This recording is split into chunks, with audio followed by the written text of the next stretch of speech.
Okay, very good morning to all. This is our class number 38 in linear algebra. Okay, so let's start our today's class. Okay, so today's class we will start from the topic coordinate vector. Okay, so let's start. See, this is our today's topic. What is the coordinate vector? Okay, yes.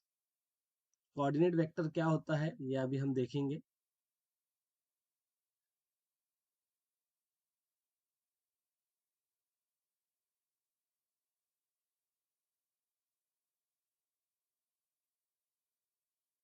Okay, so see the definition of coordinate vector. Okay, yes.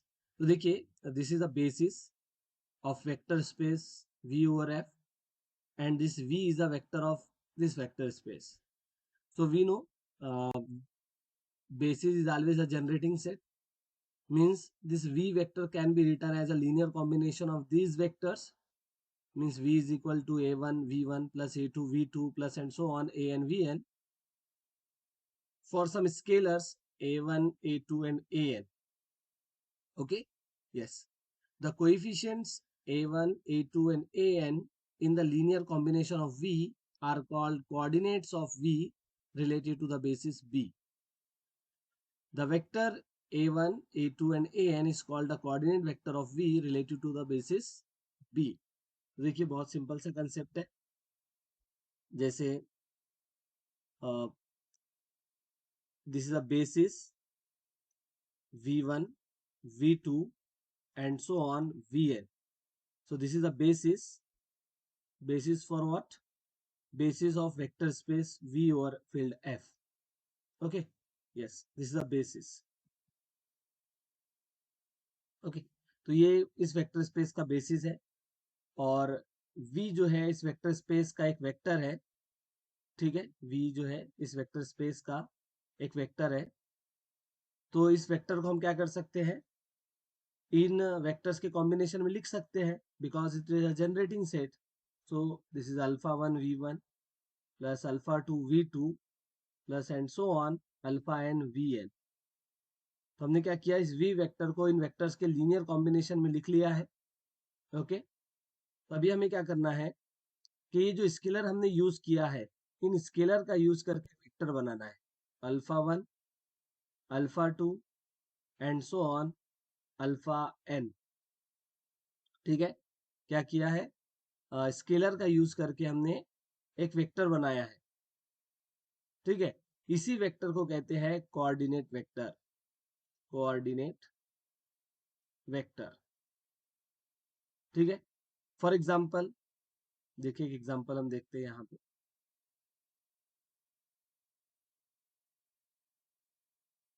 Suppose this is a basis.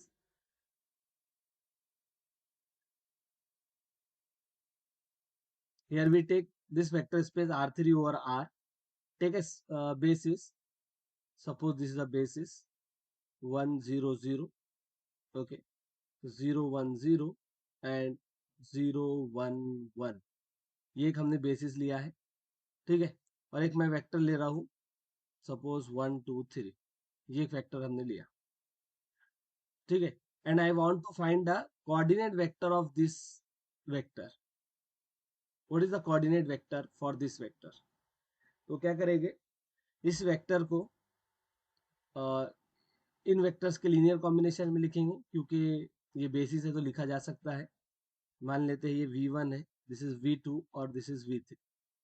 So V is equal to alpha V1 plus alpha alpha 1 V1 alpha 2 V2 and alpha 3 V3.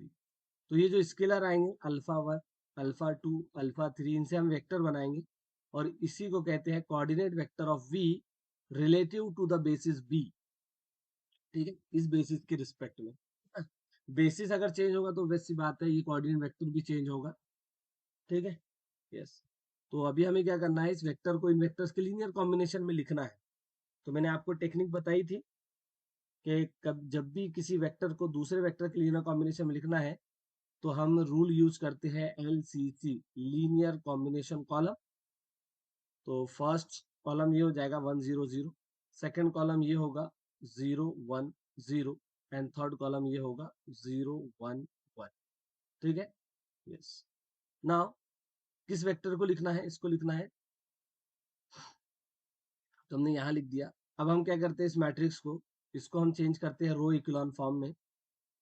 Okay, row echelon form में हम इसको change करते हैं, लेकिन ये already रो echelon form में ही है, तो इसको हम चेंज नहीं करेंगे, डायरेक्ट यहाँ से रिड्यूस सिस्टम लिखेंगे। ठीक है, तो x इज इक्वल टू, है ना, this is suppose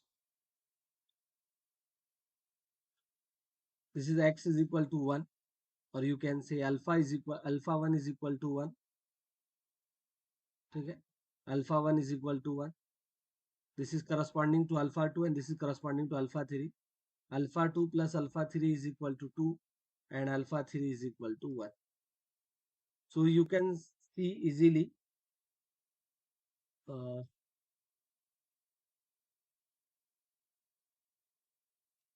from this alpha 2 is also is equal to 1, because if you put alpha 3 is equal to 1, then we get alpha 2 is equal to 1।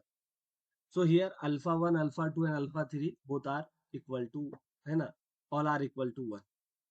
So 1 comma 1 comma 1 is a coordinate vector, is a coordinate vector, coordinate vector of V with respect to basis B। Okay, yes। So you can easily observe, if we take alpha 1 is equal to 1, so see it is V1 plus V2 plus V3 is equal to V, because alpha 1, alpha 2, alpha 3 is equal to 1। I think I am doing some mistake, sorry, here alpha 3 is equal to 3, from this alpha 3 is equal to 3। Okay, so if we put alpha 3 is equal to 3, so alpha 1 is equal to -1, so our combination now become like this is not a coordinate vector। So alpha 1 is equal to 1, alpha 1 is equal to 1, alpha 2 is equal to -1 and alpha 3 is equal to 3। Okay, yes। So what is the vector? Vector is alpha 1, alpha 2, alpha 3। Alpha 1 is 1, alpha 2 is -1 and alpha 3 is 3। So this is the coordinate vector of V with respect to basis B। You can easily check it out. This V can be written as alpha 1 V1 plus alpha 2 V2 plus alpha 3 V3। Okay, yes। What is alpha 1? Alpha 1 is 1, so it is 1 into V1. Alpha 2 is -1, so it is -1 V2. Alpha 3 is 3, so it is 3 V3। Okay, so it is V1 minus V2 plus 3 V3। Okay, yes। What is V1? V1 is 1 0 0। What is V2? V2 is 0, sorry, 0 1 0। And what is V3? V3 is 0 1 1। Now solve it. So it is 1 0 0 minus 0 1 0 plus 0 3 3। Okay, yes। Now 1 minus 0 plus 0, 0 minus 1 plus 3 and 0 minus 0 plus 3। So it become 1, it become 2 and it become 3, and this is nothing but our V। Okay, this is nothing but our V। So this V, when we write this V in the linear combination of V1, V2 and V3, so we have to use the scalar alpha 1 is equal to 1, alpha 2 is equal to -1 and alpha 3 is equal to 3। Okay, yes। So by putting this alpha 1, alpha 2, alpha 3 as a component in a vector, so this vector is known as a coordinate vector for the vector V with respect to basis B। Okay, yes। So this is a concept of coordinate vector. It is very simple concept or easy concept। Now let's move on to the some questions based on this topic. See, this is our exercise 6.3। Okay, yes। So here this is, sorry.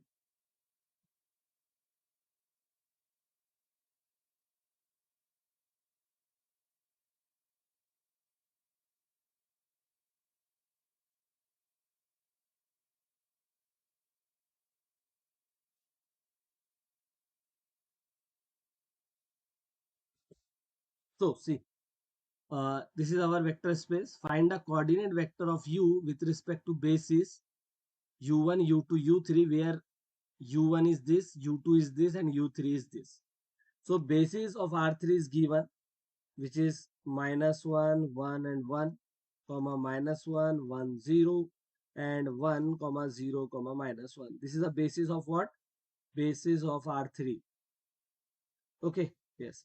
And this is a vector u, 4, 5, 6. Uh, and I want to find the coordinate vector of u with respect to this basis. So it is very simple. Write down this u in a linear combination of these three vectors. Okay. So how we can write? By using the concept of LCC. So write this vector in column, then second vector again in column, and the third vector in again in a column. Now this is a vector which we have to write in a linear combination of these three vectors. So this is the process. Okay. Now convert this matrix in the row echelon form. Okay. So add this second row with first row. So here first row to as it is. Now 1 minus 1 becomes 0, 1 minus 1 becomes 0, and 0 plus 1 become 1. Okay. And 5 plus 4 become 9. Okay. Now again add row 3 in row first. So we get 0, and here minus 1. Here it is 0, and it is 10. Okay. Yes. Now interchanges these two rows. Okay. So it is -1, -1, 1. Here it is 4. Then 0, -1, 0, and 9, 0, 0, 1. And here it is 9. Okay. So this is in the row echelon form. This is in what? This is in row echelon form. Okay. Yes. So if we say this is our u1, u2, and u3, so u is equal to alpha 1 u1 plus alpha 2 u2 plus alpha 3 u3. Okay. Yes. So now write down the reduced system from here. So minus alpha 1, this is alpha 1 column, this is alpha 2 column, and this is alpha 3 column. So minus alpha 1 minus alpha 2 plus alpha 3 is equal to 4. From this, minus alpha 2 is equal to 10, and from this alpha 3 is equal to 9. Now put this value of alpha 1, and from this we can say alpha 2 is equal to what? Alpha 2 is equal to -10. Okay. Yes. So put value of alpha 2 and alpha 3 here, we get alpha 1. So it is minus alpha 1 minus alpha 2, which is -10, and alpha 3 is equal to 4. So minus alpha 1 plus 10 plus 9 is equal to 4. Minus alpha 1 plus 19 is equal to 4. Minus alpha 1 is equal to 4 minus 19. Minus alpha 1 is equal to -15. Alpha 1 is equal to 15. Okay. Yes. So this is our alpha 1. This is our alpha 2. And this is our alpha 3. Okay. Yes. So write down this alpha 1, alpha 2, alpha 3 here. So alpha 1 is 15, alpha 2 is -10, and alpha 3 is 9. So this vector is a coordinate vector for u with respect to this basis. I hope ये आप सभी को समझ में आया होगा. समझा है क्या? बताइए मुझे. ऐसे ही आपको ये क्वेश्चन भी ये क्वेश्चन भी आपको खुद सॉल्व करके देखना है. ठीक है. इजी क्वेश्चन है, कुछ अच्छा है ना, एकदम कुछ ऐसा कंसेप्ट नहीं है, बहुत इजी कंसेप्ट है, और इस कंसेप्ट पे क्वेश्चन बहुत बार पूछा है एग्जाम में. इतना सिंपल अगर नहीं पूछेगा जैसे नेट एग्जाम में, तो एज इट इज ऐसा नहीं पूछता, लेकिन इस वाला ये कंसेप्ट कहीं ना कहीं किसी क्वेश्चन में यूज होता है. ठीक है. यस. सो देखिए क्वेश्चन नंबर सेकंड क्या कह रहा है. सेकंड में C3/C है, find the coordinate vector of this vector with respect to this basis. तो सेम वही कंसेप्ट है, तो ये भी आपको खुद करना है। क्वेश्चन नंबर 3 भी वही है, U1 U2 जो है ये बेसिस बना रहा है किसका, R2 का। हमें V को और इस V को क्या करना है, इनका कोऑर्डिनेट वेक्टर लिखना है। तो लिख सकते हैं सर, कोई बड़ी बात नहीं है। सेम वही बात, U1 U2 U3 से बेसिस बन रहा है R3 का। V इस वेक्टर को और इस वेक्टर का हमें कोऑर्डिनेट वेक्टर फाइंड आउट करना है, तो सेम वही बात है। अब आते हैं क्वेश्चन नंबर 5। ये मेरे लिए नया है ना, अभी तक हमने कंपोनेंट वाइज देखा है। अब इसमें देखिए क्या करना पड़ेगा। है ये भी इजी है, देखिए आप।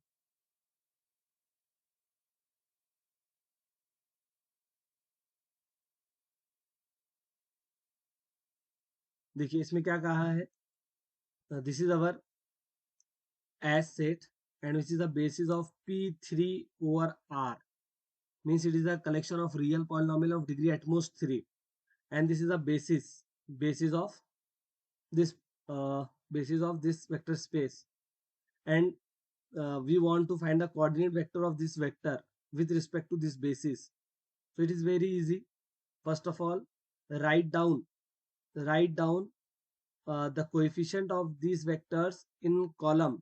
दिस इज, देखो मैंने आपको कहा था मैट्रिक्स हो, पॉलिनोमियल हो, या फिर टपल्स हो, अगर आपको कॉलम्स में सॉरी कॉम्बिनेशन में लिखना है तो हम कौन सा रूल यूज करते हैं, LCC, लीनियर कॉम्बिनेशन कॉलम। जब भी आपको लीनियर कॉम्बिनेशन में लिखना है तो हम कॉलम का यूज करते हैं। तो देखिए T3 का कोएफिशिएंट है कितना है, 1 है। T2 का कितना है, 1 है। इसमें देख रहे हैं हम सिर्फ T2 का 1 है, T का 0 है और कांस्टेंट टर्म भी 0 है। अब सेकंड इसमें देखो, T3 का 0 है, T2 का 1 है, T का 1 है और कांस्टेंट टर्म 0 है। थर्ड में देखिए T3 का 0 है, T2 का 0 है, T का 1 है और कांस्टेंट टर्म 1 है।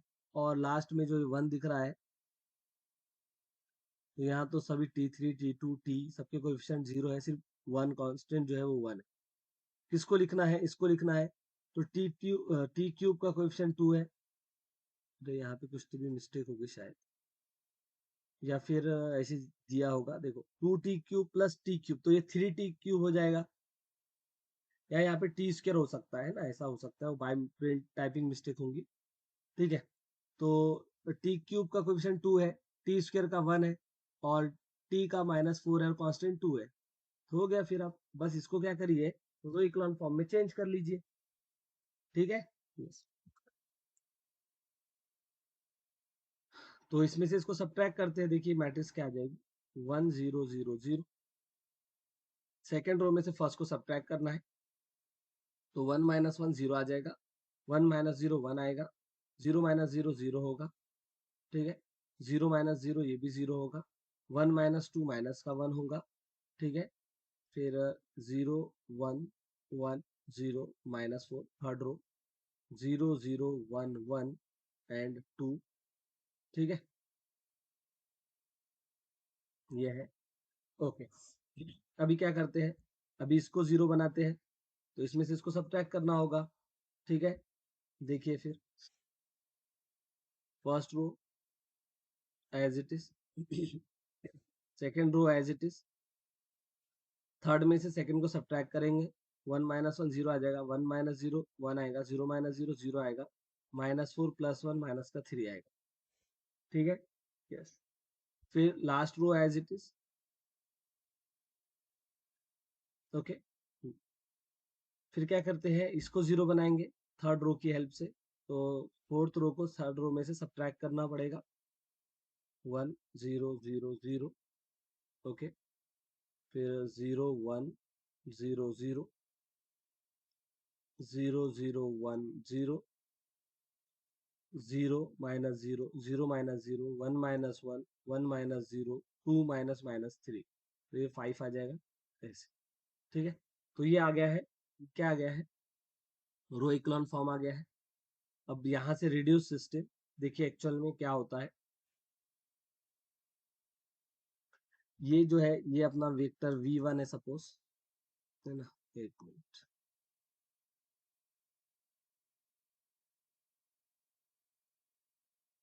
ठीक है, तो यहाँ टी स्क्वायर चाहिए था। ये v1 है, ये v2 है, ये v3 और ये v4 है, और ये वेक्टर v है। तो v को क्या करना है, v1 v2 v3 v4 के कॉम्बिनेशन में लिखना है। तो alpha 1 v1, alpha 2 v2, alpha 3 v3, alpha 4 v4, ठीक है, ऐसे आ जाएगा। तो v को हमें जब कॉम्बिनेशन में लिखना है इनके तो ऐसा लिखेंगे। अब यहाँ पे देखिए, this is alpha 1, this is column for alpha 1, this is for alpha 2, this is for alpha 3, this is for alpha 4। तो here clearly alpha 1 is equal to 2, alpha 2 is equal to -1, alpha 3 is equal to -3, alpha 4 is equal to 5. Okay, so this one, alpha 1 is 2, alpha 2 is -1, okay, alpha 3 is -3, alpha 4 is 5, ठीक है। तो इस type से ये है। अब इसका vector बना लेते हैं, 2 -1 -3 5। तो ये आएगा coordinate vector of v with respect to this basis. Similarly आपको इसके लिए भी कर लेना है, ठीक है। यस, दो खुद सॉल्व करना। ये जनरल केस है एक्चुअल में, दिस इज जनरलाइज केस, ये पर्टिकुलर केस था, ठीक है। तो कर सकते हैं, ऐसा कुछ भी नहीं, खुद से ट्राई करिए, नहीं आता तो हम बताएंगे आपको, ठीक है। अब सेम यहाँ पे देखिए क्वेश्चन नंबर 6, यहाँ पे इसको हम वहां लेते हैं।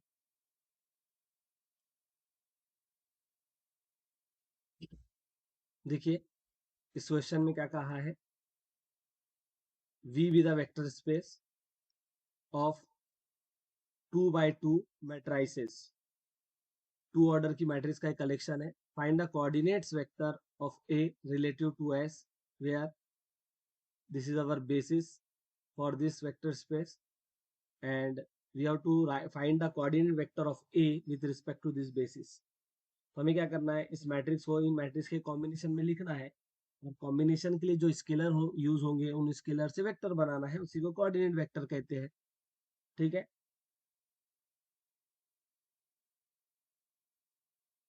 तो यहाँ देखिए, एक मिनट,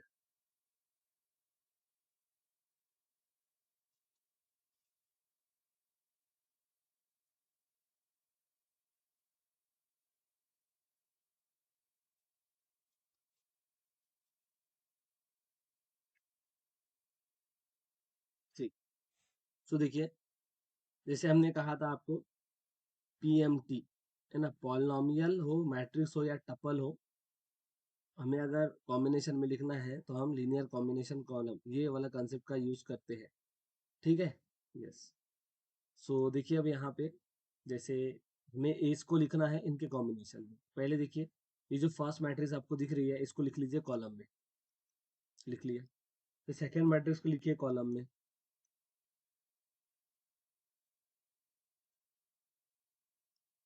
-1 1 0। थर्ड मैट्रिक्स को लिखिए 1 1 0 0। फोर्थ मैट्रिक्स को लिखिए, लिख लिया हमने, ठीक है।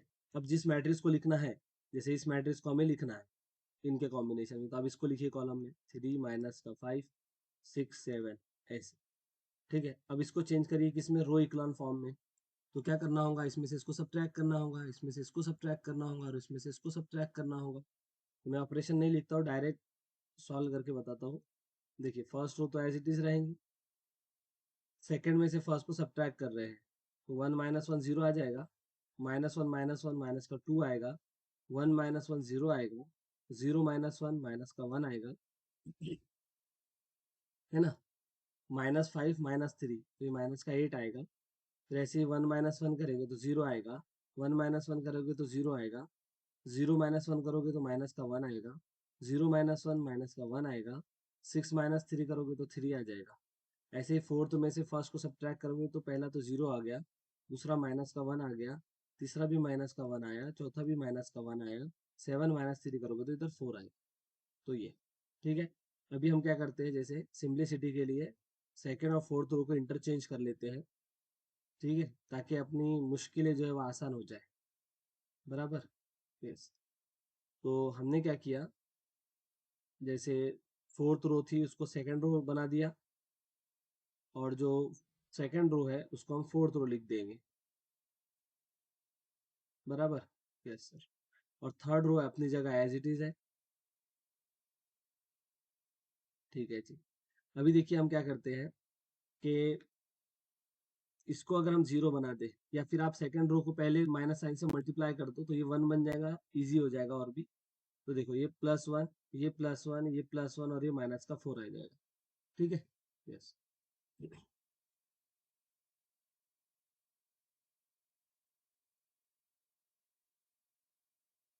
है, तो ये था जीरो वन वन वन और इधर नेगेटिव फोर ऐसे। ठीक है, yes। अभी हम क्या करते हैं, इसको जीरो बनाते हैं इस वन की हेल्प से। तो इसको जीरो बनाने के लिए इसको टू से मल्टीप्लाई करना होगा और इसमें इसको ऐड करना होगा। देखिए, first row as it is, second row as it is, third row as it is. Now zero plus zero, तो जीरो आएगा, माइनस टू प्लस टू, ये जीरो हो जाएगा, और जीरो प्लस टू, ये टू आ जाएगा, और माइनस का वन प्लस के टू, है ना, माइनस वन प्लस टू, ये वन आ जाएगा।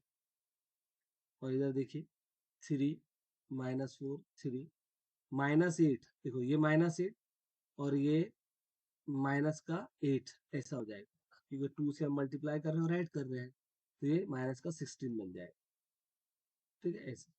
अभी क्या करते हैं, इस टू को जीरो बनाते हैं इस माइनस वन की हेल्प से। ठीक है, तो ये क्या होगा, one one one one three, zero one one one minus का four, zero zero minus one three. फिर आगे देखो, जैसे हम क्या करेंगे, टू से मल्टीप्लाई करके ऐड करेंगे, तो ये तो जीरो ही आएगा, ये ऊपर जीरो है यहाँ पे। Two plus two, sorry two minus, ये जीरो आ जाएगा, वन माइनस के टू, वन माइनस टू, है ना, वन माइनस टू माइनस का वन आएगा, और sixteen plus six, minus sixteen plus six होगा ये, क्योंकि टू से मल्टीप्लाई करके ऐड करना है, तो ये आएगा माइनस का टेन। ठीक है, तो ये अब मैट्रिक्स आ गया है रो इक्लोन फॉर्म में। अब जैसे हम इसको कह देते हैं कि ये V1 मैट्रिक्स है, ये V2 है, ये V3 और ये V4 है और ये अपना V मैट्रिक्स है। तो हमें क्या करना है, V को V1, V2, V3 और V4 के कॉम्बिनेशन में लिखना है। This is alpha one V1, alpha two V2, alpha three V3 और अल्फा फोर V4 हो जाएगा। हमें alpha one, alpha two, alpha three ही फाइंड आउट करना है। तो ये कॉलम रहेगा अपना अल्फा वन का, ए रहेगा अल्फा टू का, अल्फा थ्री का या अल्फा फोर। अगर आप यहाँ से रिड्यूस सिस्टम लिखते हो तो देखिए रिड्यूस सिस्टम क्या बन जाएगी, तो वो होगी alpha one plus alpha two plus alpha three plus alpha four is equal to three. Second होगा alpha two plus alpha three plus alpha four is equal to minus का फोर। थर्ड होगा minus का alpha three minus का alpha four is equal to three. और fourth होगा minus का alpha four is equal to minus का ten, इस type से। ठीक है, अब देखिए यहाँ पे, यहाँ से हम क्या कह सकते हैं कि अल्फा फोर कितना होगा, टेन हो जाएगा। ठीक है, और अल्फा फोर अगर टेन है तो हम इसमें पुट करते हैं, तो देखिए क्या होना है, माइनस का अल्फा थ्री माइनस का ten is equal to three. तो माइनस का alpha three is equal to three plus ten, तो ये 13 हो जाएगा, और alpha three is equal to minus का 13 आ जाएगा। तो ये अल्फा थ्री आ गया। अब इसको यहाँ पुट करते हैं, अल्फा टू माइनस का 13 प्लस का 10 इज इक्वल टू माइनस का 4। तो अल्फा टू माइनस का 3 is equal to minus 4, alpha two is equal to minus 4 plus 3, और alpha two is equal to minus का 1। ठीक है, तो ये आ गया अल्फा टू। ऐसे ही हम अल्फा वन फाइंड आउट करेंगे, तो यहाँ पुट करेंगे अल्फा वन माइनस का अल्फा टू, तो वन आ जाएगा माइनस का वन, अल्फा थ्री माइनस का 13, अल्फा फोर प्लस का 10 इज इक्वल टू थ्री। तो अल्फा वन माइनस का 14 प्लस का 10 is equal to three, alpha one minus का 4 इज इक्वल टू थ्री, और alpha one is equal to 7। तो ये आ गया alpha one, alpha two, alpha three. अब हम वेक्टर बना लेते हैं, this is alpha one, then alpha two, then alpha three और अल्फा फोर, ये आ गया सर। ठीक है, ये तो ये जो वेक्टर है, this is a coordinate vector for this matrix A, for this matrix A with respect to this basis. Okay, so I hope it is very easy, you can solve. Okay, so next move on to the next concept. Yes,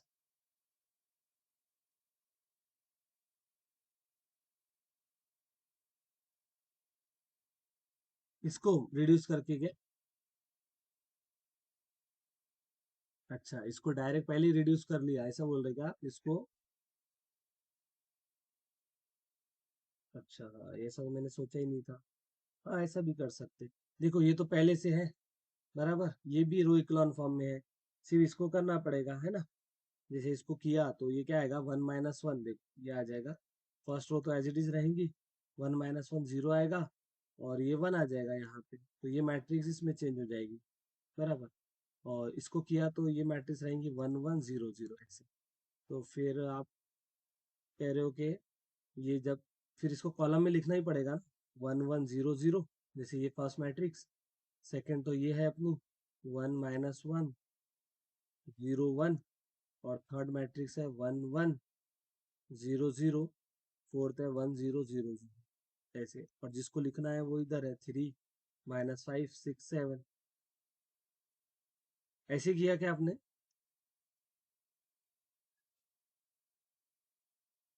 ये matrix. हाँ।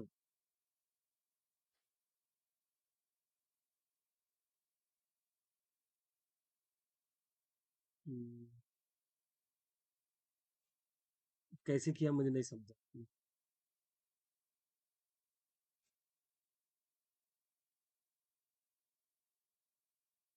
हाँ हाँ हाँ।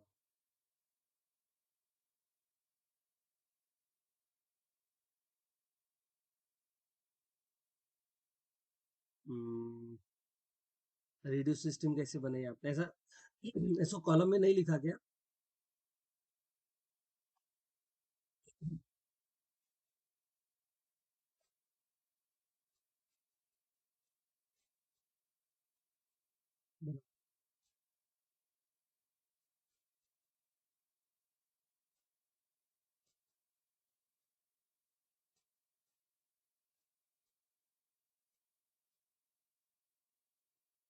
समझ नहीं रहा आप कैसा बोल रहे हो।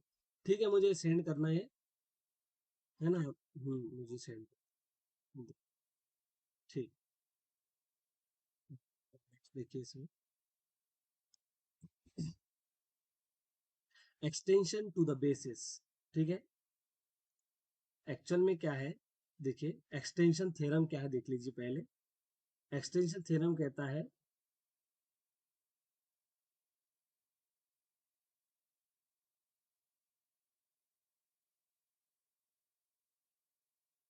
This is our extension theorem.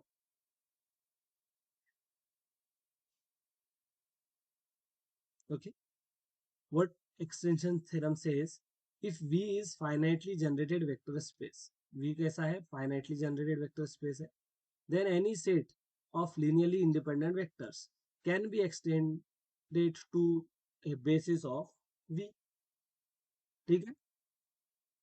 सो अब इसमें देखिए क्या कह रहा है कि किस फाइनाइटली जनरेटेड वेक्टर स्पेस के अंदर अगर आप कोई भी लीनियरली इंडिपेंडेंट सेट लोगे, तो उस सेट को हम क्या बना सकते हैं, बेसिस बना सकते हैं।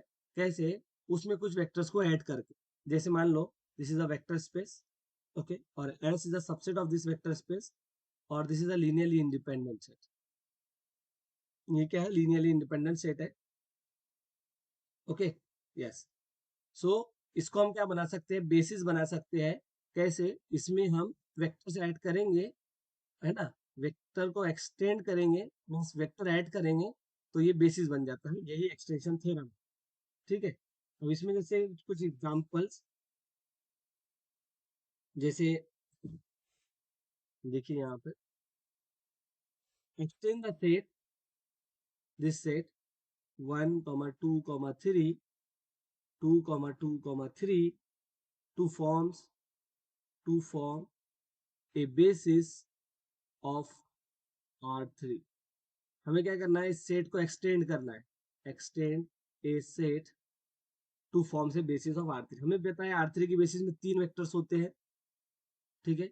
लेकिन यहाँ पे क्या है, यहाँ पे 2 ही वेक्टर है, तो इस सेट को एक्सटेंड करना है, और वो एक्सटेंड ऐसा करना है कि वो बेसिस बन जाए R3। तो कैसे करेंगे? तो देखिए इन वेक्टर्स को आप पहले लिख दीजिए रो में, लिख दिया हमने, ठीक है। उसके बाद इसको चेंज कर लीजिए रो इक्लॉन फॉर्म में, तो 1 2 3, 2 - 2 किया तो क्या आएगा, 0 आएगा, 2 - 4, माइनस का 2 आएगा, 3 माइनस 6 माइनस का 3 आएगा। तो ये आ गया रो इक्लोन फॉर्म। देखिए फर्स्ट रो में और सेकंड रो में पाइवोट है। अब हमें पता है कि जो स्टैंडर्ड बेसिस होती है R3 की वो क्या होती है, 1 0 0 0 1 0 एंड 0 0 1। तो देखिए इसमें फर्स्ट रो और सेकंड रो में पाइवोट है ना, ठीक है। तो अब ऐसी रो इसके अंदर ऐड करिए कि पाइवोट थर्ड रो में चला जाए। तो देखो इसको ऐड कर लो, इसको मीन्स 0 0 1 को, तो पाइवोट यहाँ चला जाएगा थर्ड रो में। तो ये 3 लीनियरली इंडिपेंडेंट वेक्टर्स आ जाएंगे। और R3 की डायमेंशन 3 होती है। 3 डायमेंशनल वेक्टर स्पेस में अगर 3 एलाइ वेक्टर का सेट रहता है तो भी से बन जाता है। तो हम क्या करेंगे, ये वेक्टर इसके अंदर ऐड कर देंगे, 1 2 3, 2 2 3 और 0 0 1। तो ये बन जाएगा बेसिस। क्या बनेगा ये बनेगा बेसिस किसका, R3। ठीक है।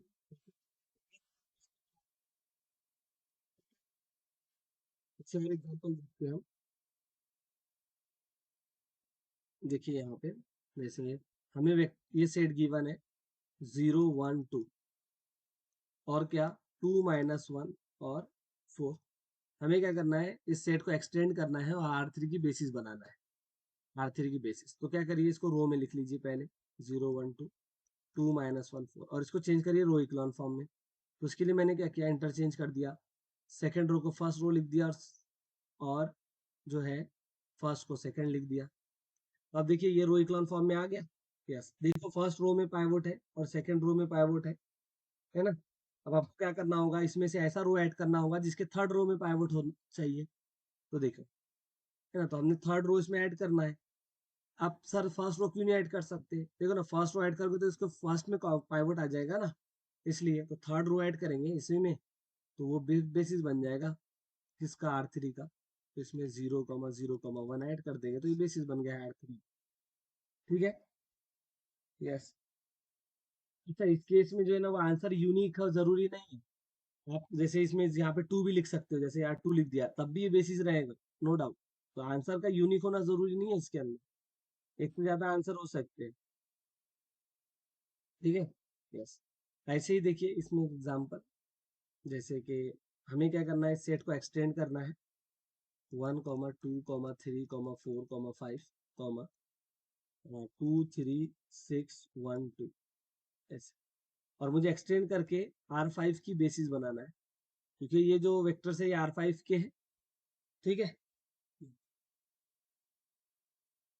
देखिए जब भी मैं कहता हूँ ना कि R5, तो इस अंडरस्टूड होता है कि ये फील्ड ऑफ रियल नंबर रही होगी, है ना। यस। तो क्या करते हैं, इसको पहले रो में लिख लिया हमने 1 2 3 4 5, 2 3 6 1 2। इसको रो इक्लॉन फॉर्म में चेंज कर लीजिए, 1 2 3 4 5। 2 माइनस 2 करोगे तो 0 आएगा, 3 माइनस 4 करोगे तो माइनस का 1 आ जाएगा, है ना। और 6 माइनस 6 करोगे तो 0 आएगा, 1 माइनस का 8 करोगे तो माइनस का 7 आएगा, 2 माइनस 10 करोगे तो माइनस का 8 आएगा। देखिए फर्स्ट और सेकेंड रो में पाइवोट है। ठीक है। तो आप क्या करिए, हमें पता है कि R5 का जो बेसिस होता है वो ये होता है 1 0 0 0 0 0 1 0 0 0। ऐसे ही 0 0 1 0 0 और 0 0 0 1 0 और 0 0 0 0 1, इस टाइप से। तो हमें पता है कि देखिए यहाँ पे फर्स्ट और सेकंड रो में पाइवोट है, तो हमें ऐसे अपने को पता है बेसिस में 5 वेक्टर्स होते हैं, तो यहाँ से 2 ही है ना, ये 2 ही है जिसके फर्स्ट और सेकंड रो में पाइवोट है। तो हम क्या करेंगे, ऐसा एलिमेंट ऐड करेंगे जिसके थर्ड पोजीशन पे 1 है, फिर ऐसा एलिमेंट ऐड करेंगे जिसके फोर्थ पोजीशन पे 1 है, फिर ऐसा एलिमेंट ऐड करेंगे जिसके फिफ्थ पोजीशन पे 1 है। देखिए इसको एक्सटेंड कैसे करेंगे, 1 2 3 4 5, ये तो पहले से था। 2 3 6 1 2, ये भी पहले से है, हमने ये ऐड किया। ठीक है। और ये ऐड किया और इसको ऐड किया, तो ये बेसिस बन गया किसका, R5। ठीक है। तो इस टाइप से नेक्स्ट कंसेप्ट हम देखते हैं। तो आप ट्राई करना हो क्वेश्चंस जो रह गए हैं इसमें, इजी कंसेप्ट है, ऐसा इसमें ज्यादा कुछ नहीं। नेक्स्ट देखिए, नेक्स्ट कॉम्प्लीमेंट्री सब स्पेस, ये इंपॉर्टेंट टॉपिक है। आई थिंक ये लास्ट है शायद इसका, नहीं क्वेश्चन स्पेस इसके बाद है। ठीक है, आज अपन इसको एंड ही कर देते इस चैप्टर को। देखिए, कॉम्प्लीमेंट्री सब स्पेस।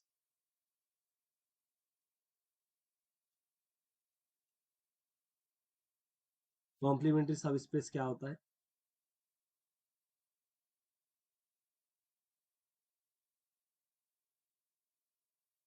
ठीक है, so this is a vector space. देखिए ये वेक्टर स्पेस है। W भी है सब space of finite dimensional vector space. W क्या है? ओके, इसको ऐसे नहीं करते हम लोग। एक मिनट।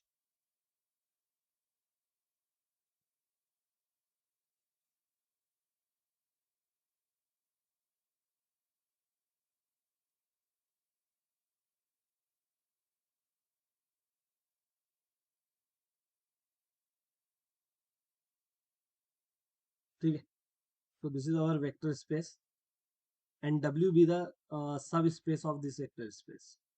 W क्या है? इसका सबस्पेस है।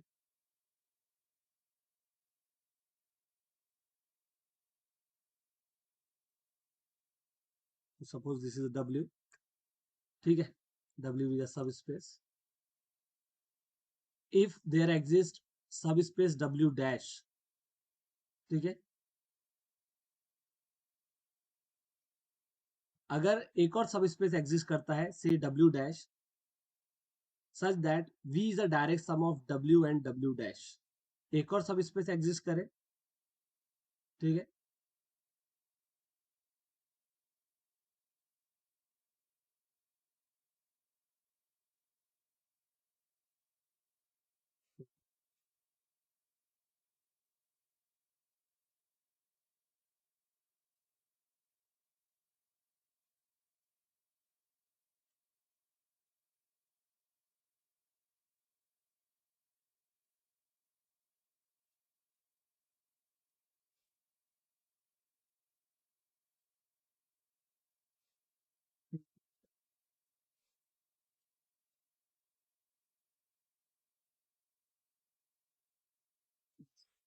देखिए this is our vector space और द फील्ड है। ओके, ये है W और इस W के लिए एक और वेक्टर स्पेस एग्जिस्ट कर रहा है से W dash and V is a direct sum of. V क्या है? डायरेक्ट सम है W और W डैश का। तब कहते हैं कि जो W डैश है it is a complementary subspace of W। क्या कहते हैं कि W डैश ये W का कॉम्प्लीमेंट्री सब स्पेस है। Okay, yes. जैसे कुछ एग्जांपल अगर हम देखें तो यहाँ पे सबसे बेस्ट एग्जांपल हम लेते हैं, इजी एग्जांपल R2 और R। ठीक है, this is a vector space and say let W be a subspace and here we take W as a real axis or x axis। okay, so W हमने x axis ले लिया है जिसमें इस type के elements रहेंगे। Okay, अब मैं W डैश ले रहा हूँ, W dash y axis 0, y, this is our W dash where y is a real number and this is our y axis। okay, so you can see here V is a direct sum of W and W dash। yes, W and W dash। why? First of all, V is a linear sum of W and W dash because if we take any vector from V means R2, so this vector can be expressed as a sum of vector of W and W dash। okay, yes, because it can be written as x comma 0 plus 0 comma y। here this is the vector of W and this is the vector of W dash। okay, so V के किसी भी vector को W और W dash के vector के सम में लिखा जा सकता है, इसलिए V क्या हो गया? लीनियर सम बन गया। और दूसरी बात ये कि we know what we know, this is our x axis suppose and this is our y axis, sorry this is our y axis. So इसमें कॉमन क्या होता है? कॉमन होता है सिर्फ ओरिजिन। मींस अगर आप W1 इंटरसेक्शन W2 देखोगे तो इसमें सिर्फ कौन आएगा? जीरो वेक्टर आएगा. तो second condition also satisfied. Means we can say now v is a direct sum of w and w dash. हम कह सकते हैं कि v जो है वो w और w dash का डायरेक्ट सम है. Okay, yes. तो इसलिए जो w dash आया है इसको हम कहेंगे complementary sub space of w. Okay, it is very easy definition, complementary sub space. ठीक है. अब देखिए यहाँ पे कुछ बातें, जैसे अगर v w dash is a complementary subspace of w है तो क्या होगा, v is a direct sum of w and w dash. v क्या होगा, w और w dash का डायरेक्ट सम होगा. Yes sir. If v is a direct sum of w and w dash, जैसे आपको पता था कि if v is a linear sum of w and w2, then this is a formula for finding the dimension of w1 plus w2. Okay, yes, and which is equal to dimension of w1 plus dimension of w2 minus dimension of w1 intersection w. This is the formula. Okay, yes. So here at the place of w1 plus w2 we can write v. Okay, yes, and this is our dimension of w1, dimension of w2 minus dimension of w1 intersection w. Okay, yes. But see, if v is a direct sum of w1 and w2, direct sum of w1 and w2, so this formula become like this, because when v is a direct sum of w and w2, we know in the intersection of w1 and w2 there is only zero vector. That means the dimension of what, dimension of w1 intersection w2 is 0. Okay, yes. So if you put 0 here, so this formula become dimension of v is equal to dimension of w1 plus dimension of w2. And this is happen only if v is a direct sum of what, w1 and w2.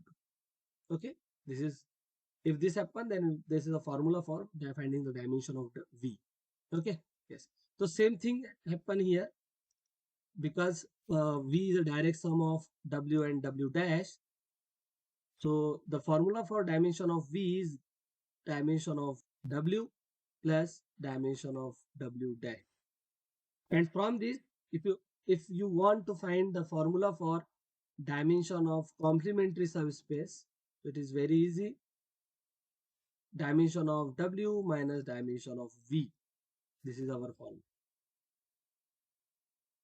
Okay, yes. So this is our formula for finding the dimension of complementary subspace. Okay, समझा है क्या आपको, बताइए.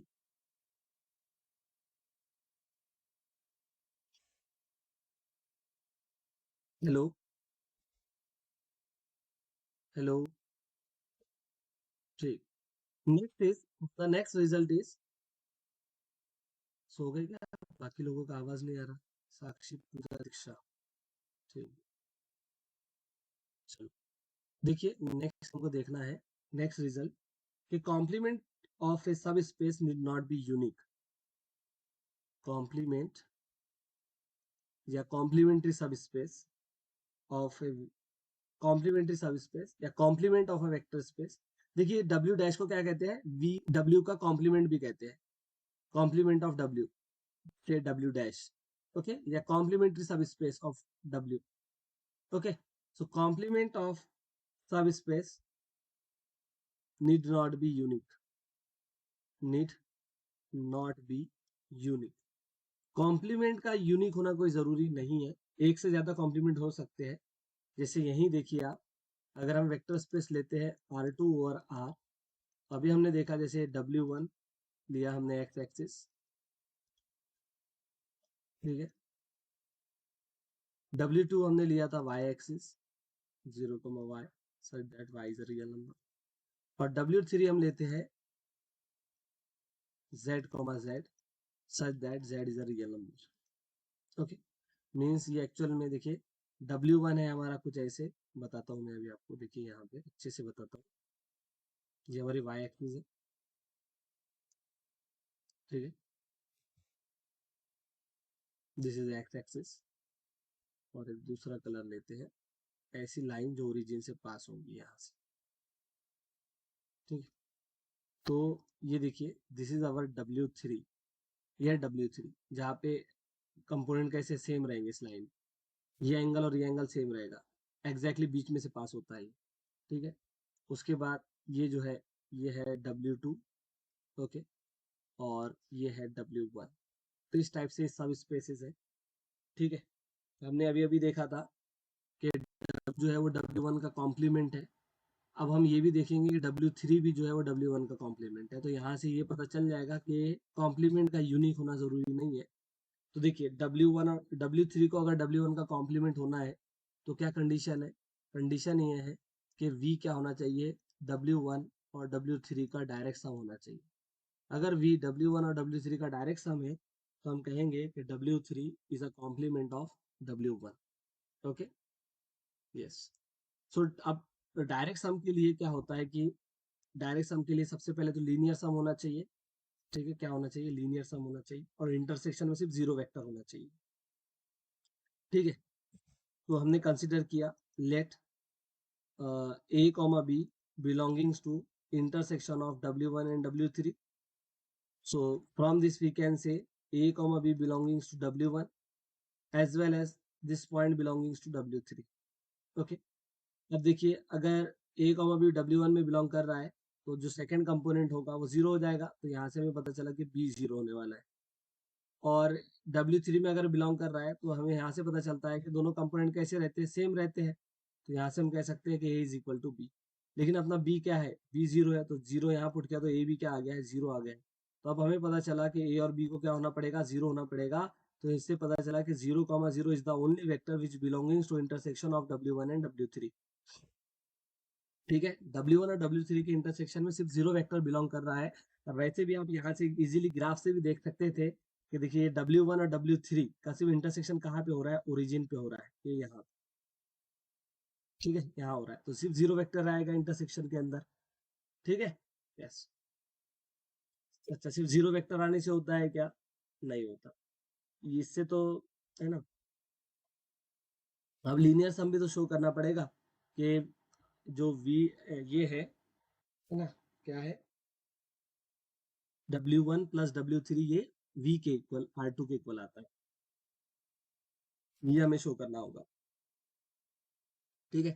अब एक बात बताना मुझे, हमें फार्मूला पता है dimension of W1 plus W, ये होता है dimension of W1 plus dimension of W2 minus dimension of W1 intersection W, ऐसे। What is the dimension of W1? तो clearly it is 1. What is the dimension of W2? So it is also 1. ठीक है, एक ही इस place पे आपकी choice चल रही है ना, तो ऑटोमेटिकली जो यहाँ है वो यहाँ आ जाएगा। तो इस W2 की भी डायमेंशन 1 है। इंटरसेक्शन की डायमेंशन क्या है, इंटरसेक्शन में सिर्फ जीरो वेक्टर है इसलिए जीरो हो जाएगी। तो देखिए dimension of W1 plus W2 क्या आ गया है, 2 आ गया है। और W1 प्लस W2 क्या होता है, ये R2 का सबसे सब स्पेस रहेगा। अब देखिए R2 की डायमेंशन 2 है, सब स्पेस की डायमेंशन 2 आ गई। तो याद रखना जब भी कोई कह रहा है कि सब स्पेस की डायमेंशन वेक्टर स्पेस की डायमेंशन के इक्वल है, तो वो सब स्पेस ही एक्चुअल में वेक्टर स्पेस के इक्वल होते हैं। तो यहाँ से हम कह सकते हैं कि W1 प्लस W2 या R2 के इक्वल आ जाएगा। That means the linear sum of W1 and W2 is R2, okay. W1 और W2 का लीनियर सम क्या है, R2 है। तो यहाँ से क्लियर हो गया, तो लीनियर सम R2 है, मीन्स V आ रहा है, और इंटरसेक्शन में सिर्फ जीरो वेक्टर है। So from this we can say what we say W3 is a complement of W1, okay, yes. तो यहाँ से हमें पता चला कि W2 और W3 दोनों भी क्या है, W1 के कॉम्प्लीमेंट है ना, यस। तो कॉम्प्लीमेंट का जैसे यूनिक होना नहीं क्या जरूरी नहीं है, वो हमने यहाँ पे देखा। आगे चलते हैं, आगे इसमें क्या है ना, ये वही है जो हमने अभी अभी एग्जाम्पल देखा है। तो एग्जांपल नंबर 2 में क्या बोला है, find a complement of a subspace W generated by this and this in V3। तो देखिए क्या करने का, इस क्वेश्चन को देखो, अच्छा क्वेश्चन है ये।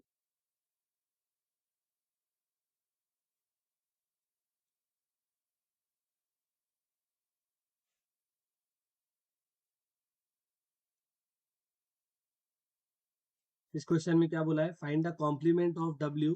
देखिए डब्ल्यू एक ऐसा सब स्पेस है जो इन दो वेक्टर से जनरेट हो रहा है, 1,0,1, 1,2,3, इन दो वेक्टर से जनरेट हो रहा है डब्ल्यू। ठीक है, और डब्ल्यू क्या है, ये सब स्पेस है R3 का। हमें डब्ल्यू का कॉम्प्लीमेंट फाइंड आउट करना है। क्या फाइंड आउट करना है, डब्ल्यू का कॉम्प्लीमेंट। तो सबसे पहले देखो कि डब्ल्यू में जो वेक्टर्स है उनको लिख दो रो में, जैसे है ना, जैसे जो लिखे है एज इट इज उनको लिख दो। देखो पाइवट कहाँ कहाँ है। ठीक है, तो इसको जैसे रो इक्लान फॉर्म में चेंज किया तो 1,0,1, 1 - 1 इज 0 आ जाएगा, 2 - 0 इज 2 आएगा, 3 - 1 इज 2 आ जाएगा। तो पाइवट जो है दोनों रो में है, इसमें भी और इसमें भी है। अब क्या करिए, ये एक्चुअल में अगर आप देखोगे तो ये बेसिस बन जाएगा कौन, 1,0,1 और 1,2,3, क्योंकि एल आई वेक्टर्स है दोनों भी, तो ये बेसिस बन जाएगा किसका, डब्ल्यू का। ठीक है, अब डब्ल्यू की बेसिस को एक्सटेंड करिए कहाँ तक, बेसिस ऑफ R3 तक। तो इसमें एक वेक्टर ऐड करना पड़ेगा तो R3 की बेसिस मिल जाएगी। अब आप सोचोगे कौन सा वेक्टर ऐड करना है, तो वही वेक्टर है ना, जैसे इसमें फर्स्ट और सेकंड रो में पाइवट है तो ऐसा वेक्टर ऐड करिए जिसके थर्ड कंपोनेंट पे 1 हो, स्टैंडर्ड बेसिस से। ठीक है, यस। तो इसीलिए ये बन गया बेसिस अब किसका, R3 का। तो अब एक्सटेंशन के लिए जो वेक्टर यूज किया था वो वेक्टर इसका कॉम्प्लीमेंट को जनरेट करेगा। W dash means complement of W कौन जनरेट करेगा, जो एक्सटेंशन ऑफ बेसिस के लिए हमने वेक्टर का यूज किया है उससे जनरेट होने वाला, उससे जनरेट होगा कॉम्प्लीमेंट्री सब स्पेस या W का कॉम्प्लीमेंट। तो ये आ गया कॉम्प्लीमेंट ऑफ W। ठीक है, इस टाइप से। और देखते हैं इसमें, देखिए यहाँ पे क्वेश्चन नंबर 6.5 का फर्स्ट क्वेश्चन देखिए। जैसे इसने कहा कि कॉम्प्लीट R4 ये वेक्टर स्पेस है। ठीक है, R4 ये वेक्टर स्पेस है, और ये W जो है इसका सब स्पेस है जो इन तीन वेक्टर से जनरेट होता है, जो इन तीन वेक्टर से जनरेट हो रहा है। मुझे क्या करना है, कॉम्प्लीमेंट फाइंड आउट करना है W का। क्या करना है, W का कॉम्प्लीमेंट फाइंड आउट करना है। देखिए अभी कर लेंगे फर्स्ट।